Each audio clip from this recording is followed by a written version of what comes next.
교회가 정한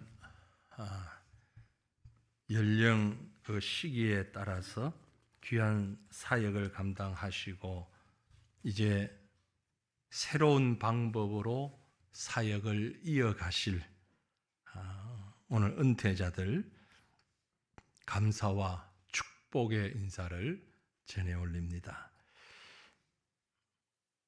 건강하게 이 연세 마지막까지 70까지 사역을 하고 은퇴를 한다는 것은 참 소중한 일입니다. 제가 늘 말씀드립니다만 참 부러운 일입니다. 왜냐하면 교회에서의 이 직분의 은퇴는 마침이 아니고 새로운 시작이기 때문에 그렇습니다. 지금까지는 어떤 면에서는 붙잡혀 있는 책임, 그것이 있었다면 이제 그 책임에서 조금 벗어나서 자유로운 사역을 할 수 있는 그런 단계로 한 단계 나아가는 그런 과정이다라고 생각합니다. 그래서 이젠 자유다, 이젠 아무것도 안 해도 된다. 우리 권사님들 중에는 목사님 내년에는 나 구역장 좀 시키지 마요. 이제 그런 말씀 안 하셔도 된다. 우리 모든 분들 구역장 시키지 말라는 얘기 안 하셔도 됩니다. 이제 이제는 그게 매여 있는 것이 아니고 정말 새로운 모습으로 새로운 일을 찾아서 나가시는 그런 시간입니다. 시무 권사로서 시무할 때의 숙달과 경험을 바탕으로 해서 이제는 그야말로 매끄럽게 또 말없이 충성하는 그런 시간이 다가왔습니다. 그래서 그런 의미에서 오늘 저는 새로운 출발을 하는 세 분, 새로운 출발의 선에 선 세 분뿐만이 아니라 우리 모두를 향한 하나님의 마음을 좀 생각해 보기를 원합니다. 하나님께서 우리 모두에게 어떤 마음을 주시기를 원하실까라는 거죠. 어떤 면에서는 은퇴라고 하는 단어가 세상적인 의미에서는 좀 두려운 마음을 줄 수도 있겠다라는 생각을 합니다. 왜냐하면 제가 그렇기 때문에 그렇습니다. 저는 은퇴라는 단어를 생각하면 그 다음에는 어떻게 인도하시려나, 뭘 해야 되나 라는 두려운 마음이 있습니다. 저는 개인적으로 은퇴를 생각하면서 제일 큰 두려움이 뭔 줄 아십니까? 매주 설교를 못하게 되는데 이거 어떡하나? 저는 벌써부터 아직 한참 남았지만 그게 걱정입니다. 매주 설교를 못하는, 이거 갑갑해서 어떡하지? 어떻게 살지? 제 마음을 알았는지 몰랐는지 우리 은퇴 장로님이 늘 그런 얘기 하시는 분들이 계셨어요. 목사님 은퇴하시면 우리끼리 예배 드립시다. 근데 그건 안 되는 일인데요. 교회 안에서 안 되는 일인데 참 염려가 있습니다. 왜냐하면 지금 제가 이 말씀을 드리는 이유는 지금까지보다 더 열심히 더 충성스럽게 일하셔야 되는데 일하는 플랫폼이 없어지는 것 같은, 이 경계가 없어지는 것 같은 그런 마음이 들기 때문에 그렇습니다. 하지만 좀 더 자유로움 가운데서 좀 더 다양한 면을 가지고 열심히, 이전보다 더 열심히 헌신하고 충성하실 수 있으면 좋겠습니다. 그 일을 해 나가는 데에 하나님께서 우리에게 주신 하나의 프레임, 그게 있다면 바로 오늘 드리고 싶은 말씀입니다. 하나님이 나와 함께 하신다라는 것입니다. 물론 지금까지도 하나님이 함께 하셨습니다. 하지만 이후로 하나님이 함께 하시는 모습을 더 체감적으로 느끼시면서 감당하시라 하는 말씀입니다. 어떤 분이 그런 얘기를 합니다. 예수 믿지 않는 사람이 절에 다니면 불교를 믿는 사람은 관세음보살 나무아미타불 이런 걸 외우는데 또 천주교에 가니까 뭘 이렇게 돌리면서 외우는 게 있던데 기독교는 그런 것 외우는 게 없습니까? 이런 질문을 합니다. 기독교는 없습니다. 그죠? 우리는 그렇게 주문을 외우질 않습니다. 하지만 주문에 버금갈 만큼 우리의 마음에 늘 새겨지는 단어들이 있습니다. 할렐루야, 임마누엘 주님, 이런 말들이죠. 이런 단어들이죠. 할렐루야, 아멘, 임마누엘, 아멘. 하나님이 영광 받으시고 하나님이 함께 하신다라는 것보다 더 큰 힘이 어디에 있겠습니까? 오늘 우리가 디모데후서를 읽었습니다. 제가 가만히 통계를 보니까 연말에 꼭 디모데후서를 한 번 이상은 꼭 말씀을 전하는 것 같아요. 왜냐하면 이 디모데후서가 사도 바울이 자기 생애를 매듭 짓는 위치에서 그 시점에서 기록된 말씀이기 때문에 그렇지 않을까라는 생각을 하는데요. 사도 바울이 자신의 영적 후계자이고 영적 아들이고 그런 신실한 디모데에게 참 많은 것을 주고 싶은데 다 줄 수는 없고 그 마음을 좀 전달하고 싶은 그런 상황에서 쓴 책이라고 보아질 때에 한마디 한마디가 우리에겐 참 귀한 은혜가 된다라는 생각을 합니다. 그중에 오늘 17절 말씀을 보니까 주께서 내 곁에 서서 나에게 힘을 주시면 나로 말미암아 선포된 말씀이 온전히 전파되어 모든 이방인이 듣게 하려 하심이니 내가 사자의 입에서 건짐을 받았느니라 말씀했습니다. 좀 전에 말씀드린 것처럼 두려움이 있다는 것 유사하게 내가 사자의 입에서 건짐을 받았다.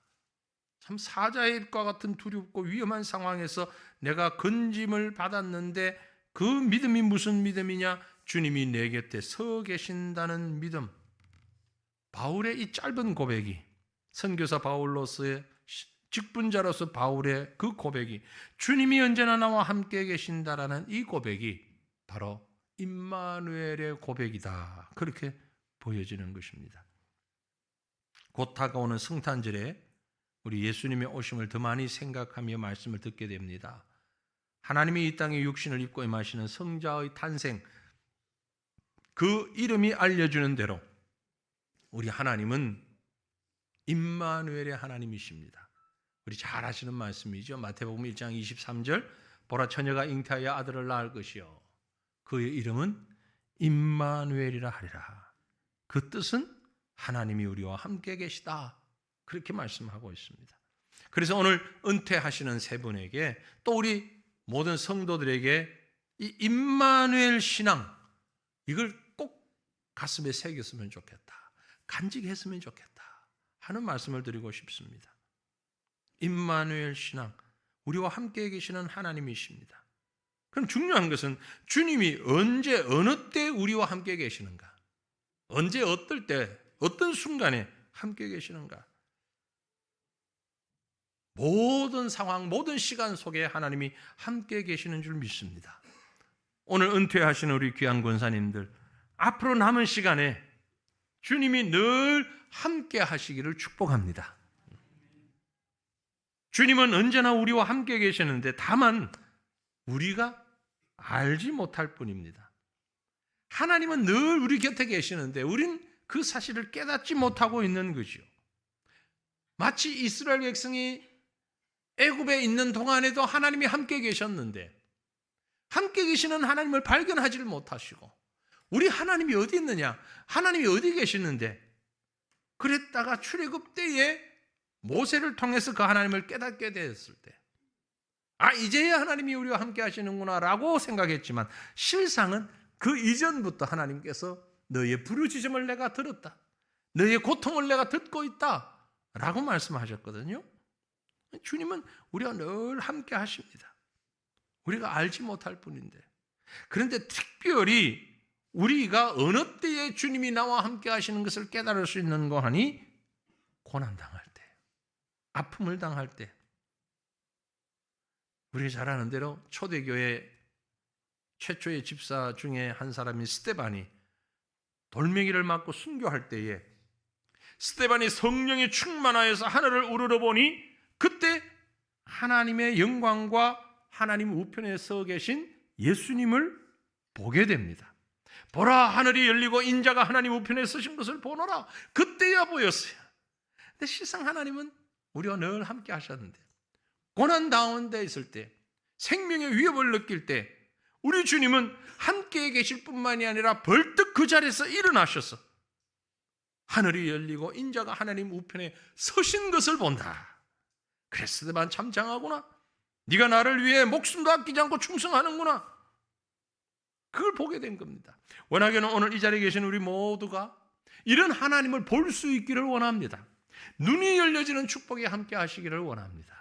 지금까지도 하나님이 함께 하셨습니다. 그러나 이제 더욱 하나님을 인식하고 하나님을 만나는, 하나님이 나와 함께 계시는 것을 느끼는 그런 은혜가 있기를 원합니다. 그렇다고 우리 앞길에 늘 고난이 있으라는 얘기가 아닙니다. 사실은 고난을 두려워할 필요는 없지만 우리가 나가는 그 길이 어떤 길이든 간에, 그것이 고난의 길이든 혹은 평안의 길이든 주님이 늘 나와 함께 하신다는 사실을 깨닫고 느낄 수 있기를 원합니다. 이사야 선지자는요, 이사야 43장에 정말 황금과 같은 고백을 했지요. 야곱아, 너를 창조하신 여호와께서 지금 말씀하시느니라. 이스라엘아, 너를 지으신 이가 말씀하시느니라.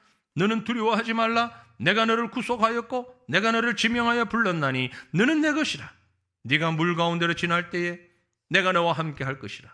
강을 건널 때에 물이 너를 침몰하지 못할 것이며 내가 불 가운데로 지날 때에 타지도 아니할 것이요 불꽃이 너를 사르지도 못하리니 대전하는 여호와 내 하나님이요 이스라엘의 거룩한 이요 내 구원자임이라. 내가 애굽을 너희 속량물로 구스와 스바를 너를 대신하여 주었노라. 사랑하는 우리 권사님들, 그리고 우리 성도님들, 오늘 주님이 우리에게 말씀하십니다. 너는 두려워하지 말라. 내가 너를 구속하였고 내가 너를 지명하여 불렀다. 너는 내 것이다. 너가 물 가운데로 지날 때에 함께 할 것이며 강을 건널 때 물이 너를 침몰치 못할 것이며 불 가운데로 지날 때도 타지 아니할 것이고 불꽃이 너를 사르지도 못하리라. 이 말씀을 가슴에 간직하고 아멘으로 화답하시기를 바랍니다. 앞으로 살아가실 때에 어쩌면 지금보다도 훨씬 건강이 더 좋지 못할 가능성이 큽니다. 제가 앞일을 예언하는 건 아니지만 통계적으로 그렇습니다. 통계적으로 앞으로 살아갈 시간에 건강에 어려움이 있을 수도 있습니다. 또 어떤 사건이나 사고를 당할 가능성도 큽니다. 눈도 어두워지고 허리에 힘도 없어지고 자꾸 시간이 지나갈수록. 그래서 저가 아직은 멀었지만 저도 요즘 그 생각을 종종 합니다. 내가 운전면허증을 몇 살 때 반납해야 할까? 요즘 그 고민을 좀 하고 있습니다. 왜냐하면 확실하게 달라지더라고요. 그래서 이거 언제쯤 반납하면 좋을까? 너무 일찍 반납하면 또 생활에 불편이 있을 것 같고. 그래서 현재로서는 제 생각이 75세 넘으면 76세가 되는 때는 반납해야 되겠다. 현재 생각입니다. 나중에 가서 왜 반납 안 해요? 그러지 마세요. 그때 생각이 달라질 수 있으니까. 지금 생각은 그래요. 반납하는 게 좋겠다. 순발력이 떨어지는 거예요. 지금도 떨어지는데 앞으로 더 떨어질 것 아니냐. 순발력이 떨어지면 다칠 확률도 높지요. 그럴지라도 한 가지 좋은 것은 주님을 더 많이 생각할 수 있다는 거죠. 그래서 꼭 잊지 마시기를 바랍니다. 물 가운데로 지날 때도 함께 할 것이라. 강을 건널 때도 함께 할 것이라. 불꽃이 너를 사르지도 못할 것이라. 함께 하리라는 이 약속은 모세에게만 주신 게 아닙니다. 여호수아에게도, 출애굽한 이스라엘 백성을 인도하는 여호수아에게도 이 명령을 주셨습니다. 이사야에게도 주셨고 모세에게도 주셨고 여호수아에게도 주었습니다. 모세가 어떻습니까? 주님 맡기신 사명 감당하느라고 얼마나 힘이 들었습니까? 전 모세를 생각할 때 가끔 안쓰러움이 느껴져요. 왜냐하면 다른 때는 괜찮은데 이스라엘 백성을 인도하여 나가는 그 시점부터 바로를 대적하며 싸울 때 얼마나 힘이 들었을까. 그런데 그 어려움을 겪고 백성을 인도해 나가려고 할 때 백성들이 모세를 향해서 돌멩이를 들어서 치려고 하기까지 했잖아요. 원망과 불평이 얼마나 컸는지 폭동이 일어날 것 같은 위태로움까지도 갔잖아요. 아니 모세가 자기 편하려고 가만히 있었으면 괜찮은데 이 백성을 인도하는 일을 했는데 왜 그리 어려움이 있는지. 그러나 모세에게도 하나님이 내가 너와 함께 하리라 말씀하셨어요. 호렙산에서 그를 부르실 때도 그랬어요. 아울러서 여호수아에게도 여호수아 1장 9절에 보니 내가 내게 명령한 것이 아니냐. 강하고 담대하라. 두려워하지 말며 놀라지 말라. 내가 어디로 가든지 내 하나님 여호와가 너와 함께 할 것이다 말씀하셨어요. 오늘 은퇴 예배를 드리면서 이 말씀은 우리 은퇴하지 않는 우리 성도들에게, 우리 직분자들에게 주시는 말씀이 아닐까라는 생각이 합니다. 충성하고 헌신하고 은퇴하시는 분들뿐만이 아니라 계속해서 이 일을 감당해 나가야 하는 우리 모두에게 하나님이 함께 하시겠다 말씀하신 것입니다. 언제 함께 하시느냐? 고난이 올 때에, 두려움이 올 때에, 염려가 올 때에, 연약함이 올 때에, 사탄의 세력과 대적하고 있을 때에 하나님이 함께 하시는 것을 우리에게 보여주십니다. 그 말은 무슨 의미인가 하니 계속해서 일하시라는 겁니다. 간단하게 말씀드립니다. 하나님 보고프면 일하십시오. 하나님이 보고 싶으시면 일하십시오. 나이에 상관없이. 앞에서 말씀드린 대로 은퇴했다 두 손 놓고 계시는 것이 아니라 하나님 보고 싶으시면 일하십시오. 무슨 일요? 복음 전파자의 일을 하시길 바랍니다. 확실하게 하나님이 함께 계시는 걸 경험할 수 있는 길이 복음을 증거할 때입니다. 복음 증거할 기회는 얼마든지 많이 있습니다. 복음을 전하는 데는 은퇴자가 따로 없습니다. 최선을 다해서 전하시면 됩니다. 꼭 그렇게 하시라는 말씀은 아니지만 제가 잘 아는 한 분이 그렇게 했습니다. 은퇴하시고 난 다음에 매일같이 전도지를 들고 지하철을 타고, 요즘 지하철 안에서 나눠주면 그게 불법이 됩니다. 걸리니까 지하철을 타고 사람들이 많이 모이는 공원이나 어떤 곳에 갑니다. 가서는 이 복음 전도지를 전하는 거예요. 전하는 거예요. 그러고 보니까 우리 동네를 지나가는 지하철의 마지막 선이 오이도더라고요. 오이도에 사람들이 구경을 잘 가요. 그래서 은퇴하신 분들은 오이도까지 전철을 타면 공짜입니다. 차비도 안 들어요. 그것 가지고 가서 전하십시오. 오이도 안 가시면 사이도로도 가십시오. 중간에다도 내리셔요. 전철 타기 힘들면 걸어서라도 가십시오. 가서 복음을 전하십시오. 하나님이 함께 계신다는 것을 체험할 수 있을 것입니다. 하나님이 함께 계신다는 걸 지금까지 본 적이 없다는 사람은 바로 그런 방법을 택하시면 됩니다. 다니엘과 하나님이 함께 하셨습니다. 몰랐습니다. 하나님이 함께 하시는지를 다니엘도 몰랐습니다. 사자굴 속에 들어갔어야 알았습니다. 사드락 메삭 아벳느고가 하나님이 함께 하신다는 걸 몰랐습니다. 풀무불 속에 들어갔을 때 알았습니다. 사역할 때 알았습니다. 일을 할 때 알았습니다. 이제는 마음껏 모든 시간을 다 주의 말씀 증거하는 일에 한번 투자해 보십시오. 하나님께서 분명히 함께 계신다는 사실을 말씀해 주실 것입니다. 주님이 약속하셨어요. 예수님이 약속하셨어요. 뭐라고요? 마태복음 28장 맨 마지막 말씀에 내가 너희에게 분부한 모든 것을 가볍게 지키게 하라. 보라, 볼지어다 내가 세상 끝날까지 너희와 항상 함께 있으리라. 함께 계시는데 주의 말씀을 가르쳐 지키게 할 때에 함께 계시겠다. 물론 그 이전에도 하나님 함께 계십니다. 그러나 그때 더 많이 우리가 그것을 목격할 수 있도록, 경험할 수 있도록 함께 하시겠다라고 말씀하신 거죠. 이 약속이 우리에게 이루어지는 약속임을 믿으시기를 바랍니다. 지금까지 시무 권사님의 사명을 감당해 오시느라고 수고 많이 하셨습니다. 여기까지 이르게 하심도 하나님의 은혜였습니다. 이후에 은퇴 권사로서 교회를 섬기며 지금까지와는 다른 모습으로 하나님의 나라에 수종될 때에 더욱 더 함께 하시는 우리 주님을 경험하실 수 있기를 간절히 바랍니다. 그럼 주님께서 나와 함께 하실 때 어떤 일을 하실까? 주님이 함께 하시면 무엇이 달라집니까? 내 곁에서 힘을 주십니다. 힘을 주셔요. 아까 읽었던 본문 17절에 주께서 내 곁에 서서 나에게 힘을 주심은 나로 말미암아 선포된 말씀이 온전히 전파되기 위함이다. 내 곁에 서서 힘 주신다고요. 아이고 힘없어라. 주님이 힘 주십니다. 어떤 힘은요? 무엇보다 영적인 힘을 주신다는 겁니다. 영적으로 강하게 해 주시겠다라는 겁니다. 영적으로 강건하면 육체적으로도 강건해질 확률이 매우 높습니다. 왜? 그 영이 우리 육을 움직이기 때문에 그렇습니다. 사랑하는 우리 권사님들, 우리 곁에 계신 주님께서 우리 권사님들에게 힘 주시는 분이심을 믿으시길 바랍니다.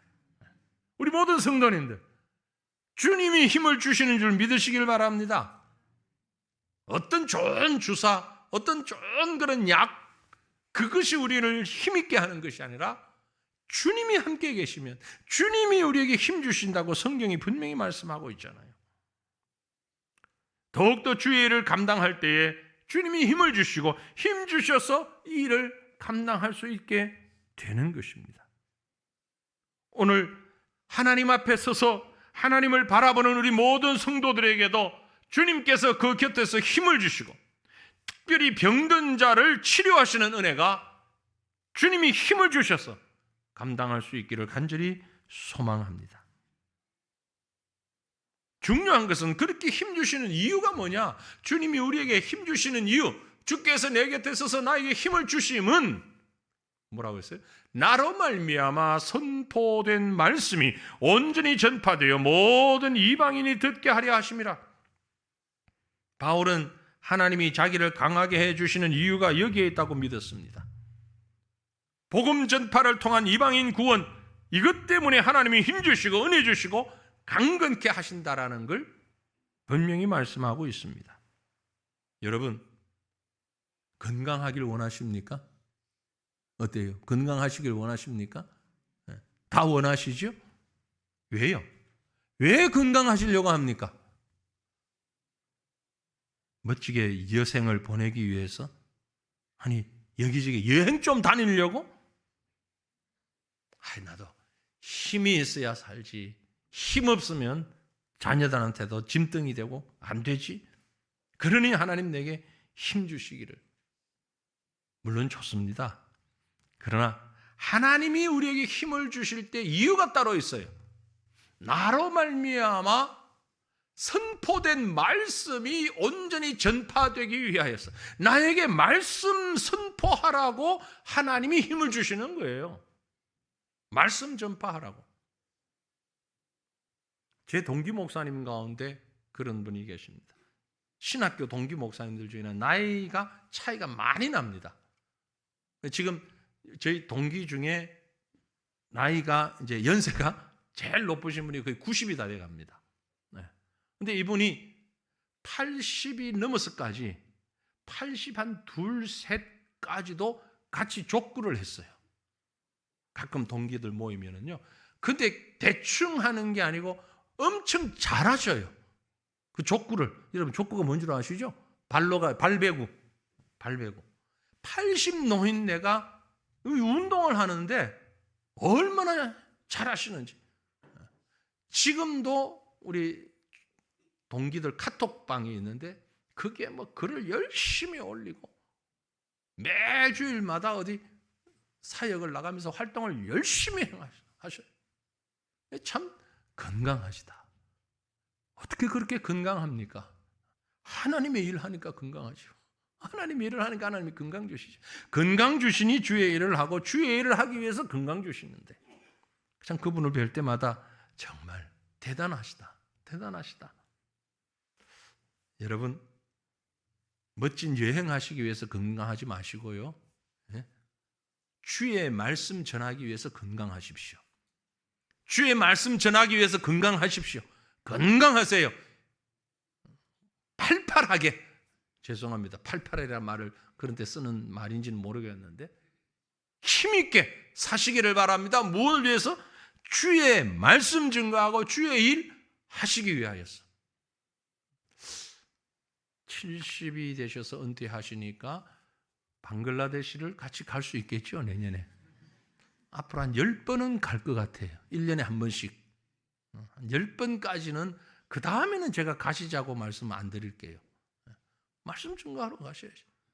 혹시 가다가 힘이 들면 중간에 제3국에서 내려가지고 거기서 전도하고 계시면 저희가 올 때 또 모시고 올게요. 어떻게 하든지 말씀 증거하고 그리스도의 사랑을 얘기하는 데는 앞장서시길 바랍니다. 지금 우리 교단 선교부에서 우리 총회 선교회 제가 일을 하고 있는데 선교의 새로운 프로그램 가운데 그런 프로그램이 있습니다. 연세 드신 분들 잠깐이라도 선교지 나가기 위해서 잠깐 훈련받는 프로그램이 있어요. 평신도 전문인 선교 훈련. 근데 말이 전문인이지 사실은 70 넘으신 분들이 70, 80 되신 분들 지금 훈련 받아요. 매일 출퇴근하면서 받는 게 아니고 집에서 일주일에 한 번씩 인터넷을 통해서 우리가 영상으로 훈련을 시킵니다. 이렇게 해서 몇 주 동안 한 다음에 1년이든 2년이든 한 달이든 두 달이든 해외로 나가서 사역할 수 있도록 이렇게 안내를 합니다. 그런데 지금 1기, 2기를 마쳤는데요. 많은 분들이 그게 함께 하셔요. 함께 하셔요. 그리고 실질적으로 또 나갔다 오시는 분들도 계시고요. 하나님께서 주의 일을 감당하기 위하여서 건강 주십니다. 고백해 보시길 바랍니다. 우리 주님께서 건강 주시면 복음을 위해서 살겠습니다. 은퇴하시는 분뿐만이 아니고 다른 분들도 지금 준비하시라는 겁니다. 준비하십시오. 그래서 우리 1여전도회, 1남전도회 우리 장로님도 계시니까 1여전도회, 1남전도회, 안나전도회, 마리아전도회 회원들 영어 공부 좀 하시면 좋을 것 같아요.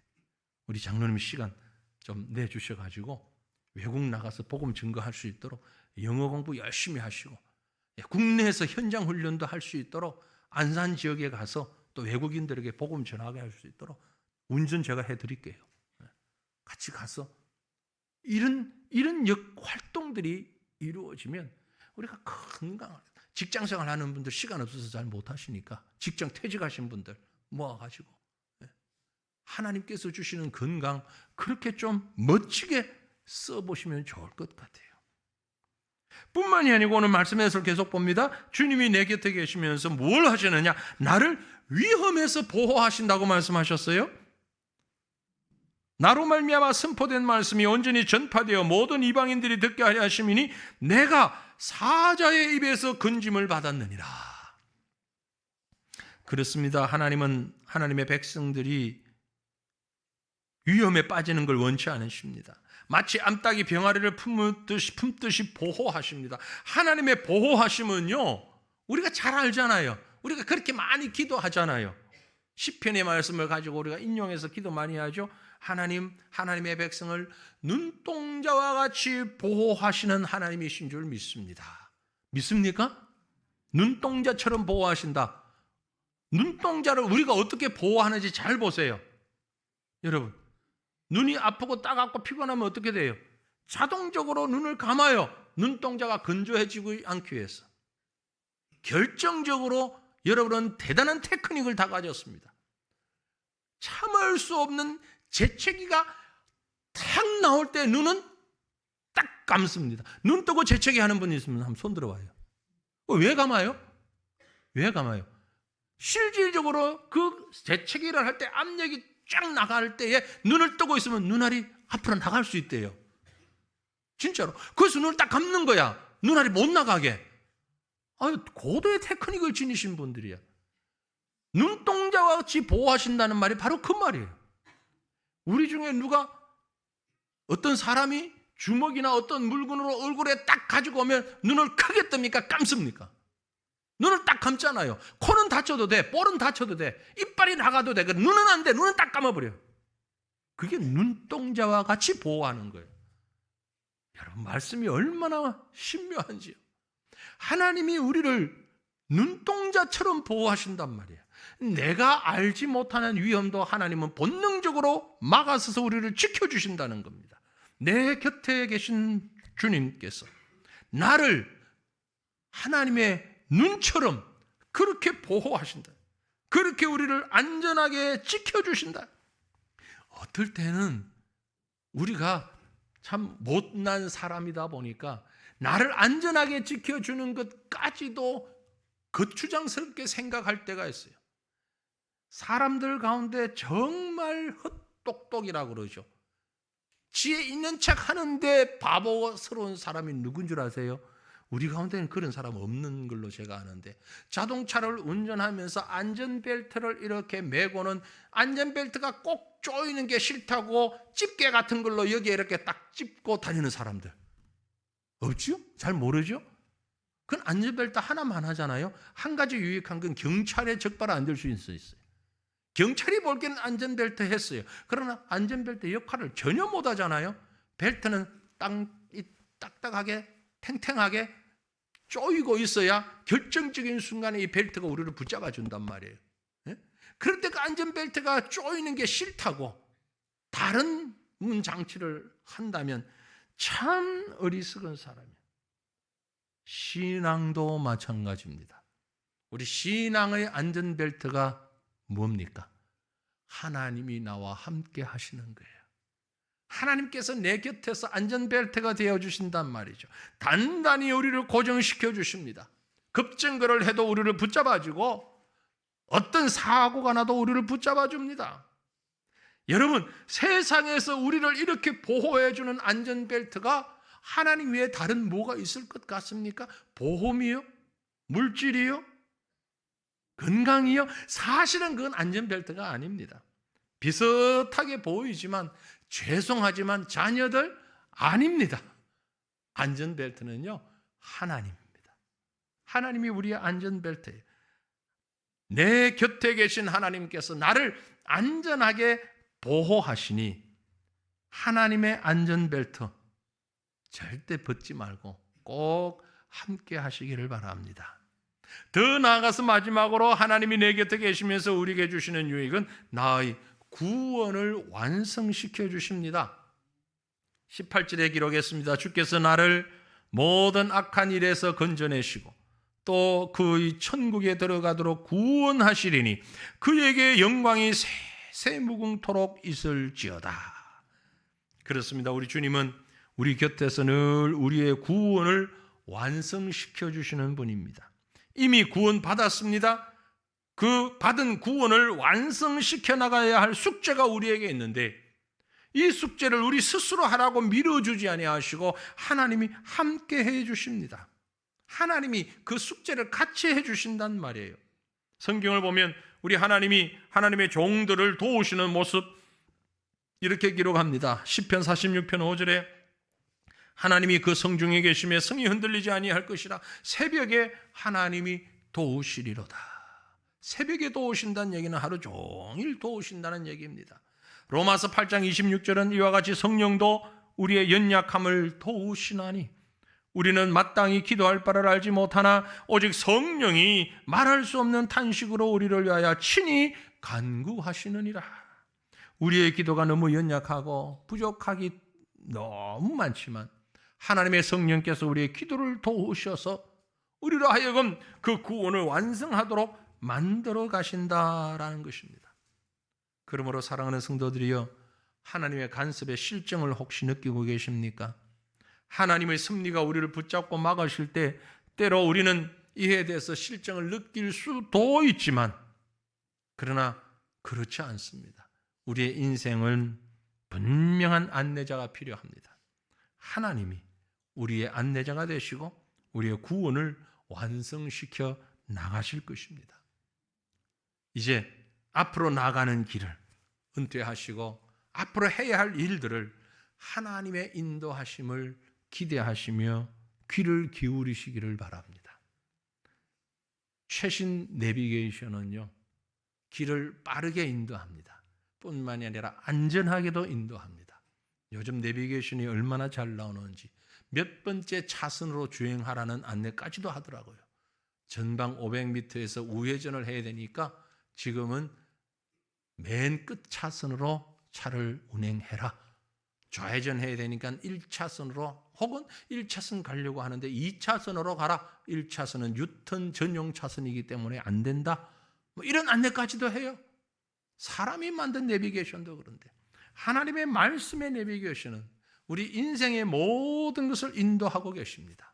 우리 구원이 온전히 완성될 수 있도록 이끄십니다.